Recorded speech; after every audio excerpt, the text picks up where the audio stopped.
Hello everybody. आज हम class 10th का chapter first footprints without feet का लेफ्ट ओवर पार्ट पढ़ेंगे। अगर आपको पहला पार्ट पढ़ना है तो उसकी वीडियो का लिंक डिस्क्रिप्शन बॉक्स में है, आप जाकर देख सकते हैं। ओके, सो अब रीडिंग शुरू करते हैं। Eager to get away from crowded London, he took a train to the village of Epping, where he booked 2 rooms at a local inn. इसमें कहा है कि ग्रिफिन उत्सुक हो जाता है लंदन से निकलने के लिए और वो विलेज इपिंग के लिए ट्रेन लेता है और लोकल इन में 2 रूम्स बुक कर लेता है। The arrival of a stranger at an inn in winter was in any case an unusual event. A stranger of such uncommon appearance set all tongues wagging. अब इसमें कह रहे हैं कि विंटर्स में एक स्ट्रेंजर का इन में जाना एक अनयूजुअल इवेंट था और स्ट्रेंजर की अपीयरेंस भी बहुत अजीब थी और सब में वो चर्चा का विषय बनी हुई थी। Mrs hall, the landlords wife, made every effort to be friendly, but Griffin had no desire to talk, and told her, "My reason for coming to Epping is a desire for solitude. I do not wish to be disturbed in my work. Besides, an accident has affected my face." अब Mrs hall जो है, जो कि landlord की wife है, वो बहुत कोशिश करती है कि वो ग्रिफिन के साथ फ्रेंडली रिलेशन बनाए, पर ग्रिफिन की कोई इच्छा नहीं थी उससे बात करने की। और वो मिसेस हॉल से ये भी कहता है कि उसका यहाँ आने का कारण ये है कि वो एकांत चाहता है, मतलब वो अकेला रहना चाहता है और वो नहीं चाहता कि उसके काम में कोई उसे डिस्टर्ब करे। और वो कहता है कि एक एक्सीडेंट में उसका फेस खराब हो चुका है। Satisfied that her guest was an eccentric scientist, and in view of the fact that he had paid her in advance, Mrs. Hall was prepared to excuse his strange habits and imitable temper. अब कह रहे हैं कि जो Mrs hall थी वो satisfy हो गई थी, मतलब उसने मान लिया था कि जो उसका गेस्ट है वो एक इसेंट्रिक साइंटिस्ट है। इसेंट्रिक मतलब संकी। और सच्ची बात तो ये थी कि ग्रिफिन ने एडवांस में पेमेंट कर ली थी, इसलिए मिसेस हॉल ग्रिफिन के सारे एक्सक्यूजेस बर्दाश्त करने के लिए तैयार थी। But the stolen money did not last long, and presently Griffin had to admit that he had no more ready cash. He pretended, however, that he was expecting a check to arrive at any moment.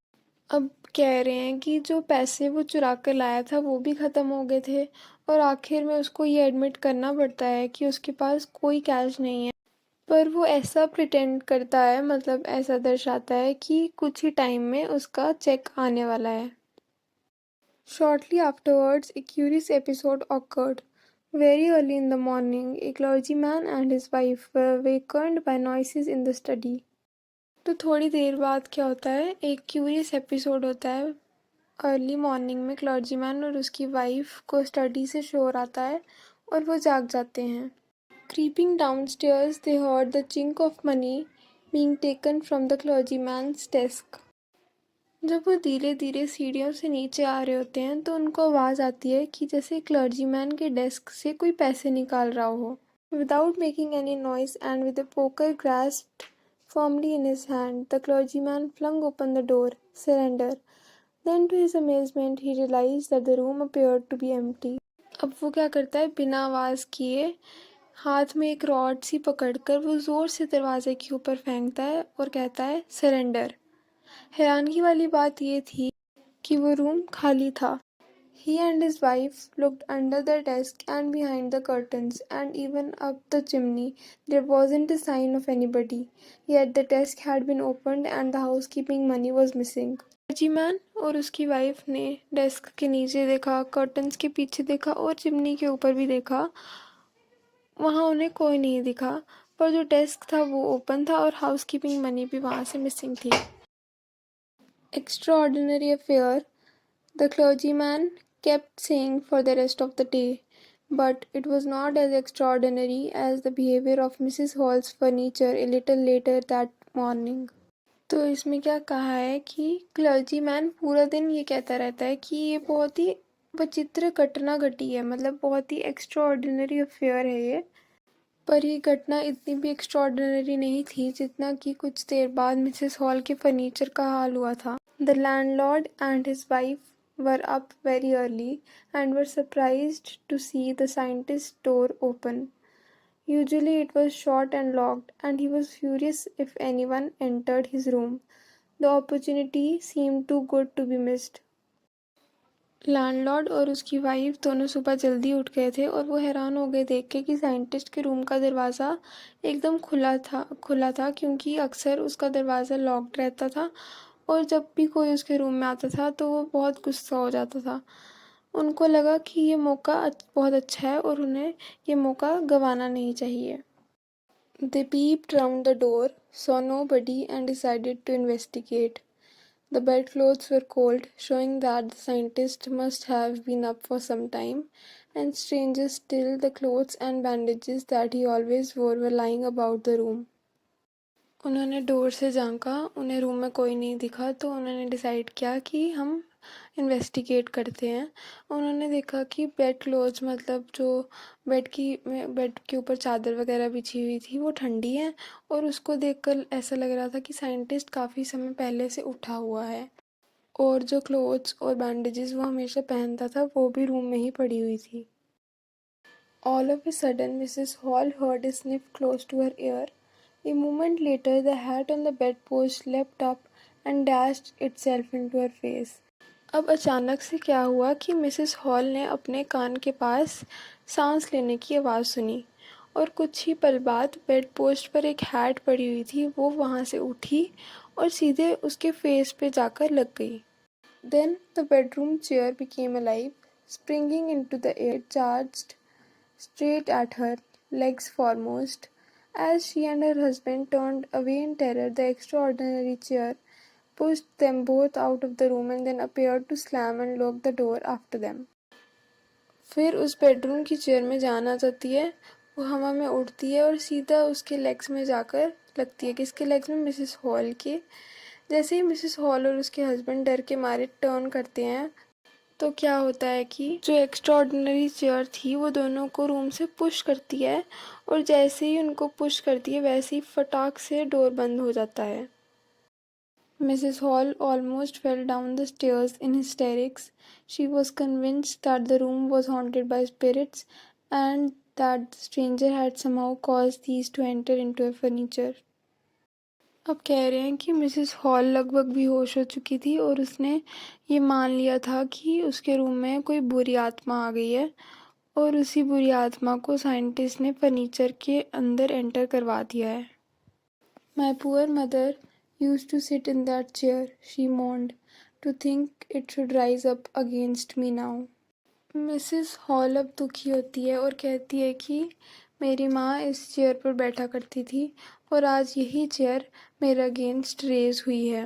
The feeling among the neighbors was that the trouble was caused by the witchcraft. But witchcraft or not, when news of the Bulgari at the clergyman's home became known, the strange scientist was strongly suspected of having a hand in it. जो आस पड़ोस के लोग थे उनकी ये feeling थी कि जो भी हुआ है वो किसी जादू टोने की वजह से हुआ है, पर अब क्या पता वो जादू टोना था भी या नहीं था। पर जब ये चोरी की न्यूज़ सबको पता चली थी, सबको शक सिर्फ साइंटिस्ट पर ही किया था। सबने सोचा कि इसमें साइंटिस्ट का ही हाथ है। Suspicion grew even stronger when he suddenly produced some ready cash, though he had admitted not long before that he had no money. अब उनका शक और भी पक्का हो जाता है जब साइंटिस्ट उनको कैश देता है, जबकि उसने थोड़ी देर पहले ही एडमिट किया था कि उसके पास कोई पैसा नहीं है। The village constable was secretly sent for. Instead of waiting for the constable, Mrs. Hall went to the scientist who had somehow mysteriously appeared from his empty bedroom. अब उन्होंने चोरी से कांस्टेबल को भी बुला लिया था, पर कांस्टेबल का वेट करने के बजाय मिसेस हॉल जो है वो साइंटिस्ट के पास गई, जो कि किसी तरह से बड़े रहस्य से खाली रूम में अपेयर हो गया था। कौन? Griffin. I want to know what you have been doing to my chair upstairs, she demanded, and I want to know how it is you came out of an empty room and how you entered a locked room. अब Mrs hall scientist से demand करती है कि तुम मुझे बताओ कि मेरी चेयर कैसे अलाइव हो गई और तुम मेरी चेयर के साथ क्या कर रहे थे। और वो कहती है कि वो ये भी जानना चाहती है कि ग्रिफिन एक खाली रूम से कैसे आ गया और उसने एक लॉक्ड रूम में कैसे एंटर कर लिया। The scientist was always quick tempered. Now he became furious. You don't understand who or what I am, he shouted. Very well, I'll show you. जो साइंटिस्ट था वो हमेशा जल्दी गुस्से में आ जाता था, मतलब बहुत क्विक टेम्पर्ड था और अब उसको बहुत गुस्सा आ गया था। उसने कहा कि तुम्हें समझ नहीं आता है कि मैं कौन हूँ और क्या हूँ। वो चिल्लाया उस पे, कहता है कि ठीक है मैं बताता हूँ तुम्हें कि मैं कौन हूँ। Suddenly he threw off bandages, whiskers, spectacles, and even nose. It took him only a minute to do this. The horrified people in the bar found themselves staring at headless man. तो उसने क्या किया, उसने फटाफट से bandages, whisker, spectacled और nose ये सब उतारा और उसको ये करने में बस 1 मिनट लगा। बार में जो लोग बैठे थे वो हैरान थे अपने सामने एक हेडलेस मैन को देखकर। Mr. Jeffer, the constable, now arrived and was quite surprised to find that he had to arrest a man without a head. But Jeffers was not easily prevented from doing his duty. If a magistrate's warrant ordered a person's arrest, then that person had to be arrested with or without his head. अब constable जिसका नाम mister Jeffers है वो वहाँ आ गए हैं और वो बहुत हैरान हो गए ये देखकर कि उनको एक हेडलेस पर्सन को अरेस्ट करना है। पर जेफर्स अपनी ड्यूटी करने से इतनी आसानी से हटा नहीं। अगर किसी मजिस्ट्रेट ने ऑर्डर दे दिया है कि किसी को अरेस्ट करना है तो वह पर्सन अरेस्ट होगा, चाहे वो हेड के साथ हो या हेड के बिना। There followed a remarkable scene as the policeman tried to get hold of a man becoming more and more invisible as he threw off one garment after another. अब एक के बाद एक रिमार्केबल सीन होते गए। जैसे एक पुलिसमैन कोशिश करता है उस आदमी को पकड़ने की, वो और ज़्यादा इनविजिबल होता जा रहा है।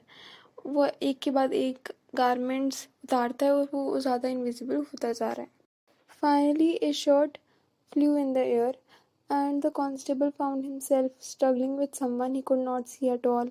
Some people tried to help him but found themselves hit by blows that seemed to come from nowhere. आखिर में एक शर्ट उड़ती है हवा में और कांस्टेबल जो है वो खुद को ऐसा महसूस कर रहा था कि जैसे वो स्ट्रगल कर रहा है एक ऐसे इंसान को ढूंढने के लिए जिसे वो देख ही नहीं पा रहा।